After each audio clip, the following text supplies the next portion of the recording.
Right, here goes. I've not made a YouTube video before, but I thought this one might be useful to people who do any repairs on concertinas. Only a small cohort, I'm sure, but it may be useful. I've repaired quite a few concertinas of late, usually Lachenel's 20 or 30 buttons. These instruments are normally about 150, 160 years old, so need a bit of TLC. The one thing till recently that I've not been able to do is actually tune the reeds. I've done everything but managed to tune the reeds, and I wondered how I could actually manage this. One of the problems with tuning a reed in a concertina like this is once you've got a reed that's out of tune, you need to take the end plate off, you need to get to the reed, you need to take it out, you need to fiddle with it, you need to put it back in and then try and play it to see whether it's right or not. I wanted some way of testing it without actually having to do all the fiddling about.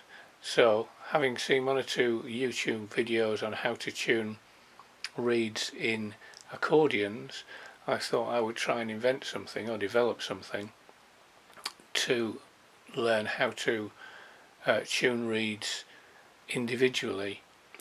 I bought a very cheap scrap really concertina, but when I took all the bits and pieces out I needed for spares, I was left with something that was almost a decent set of bellows.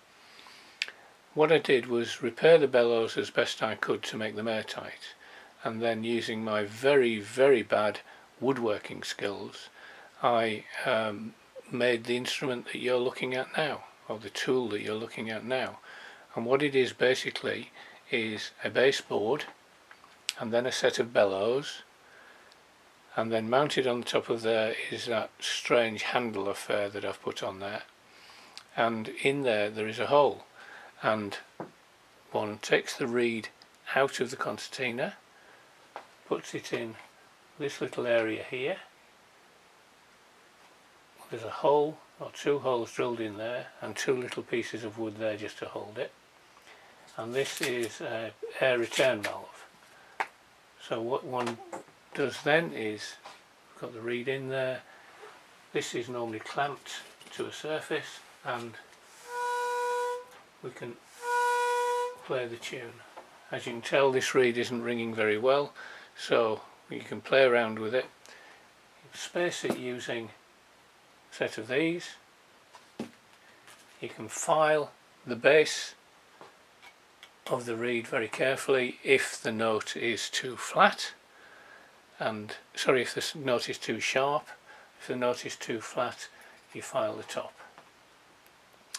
You also need some sort of a tuner, chromatic tuner, which can be got quite cheaply. I had one lying around which was for tuning a guitar.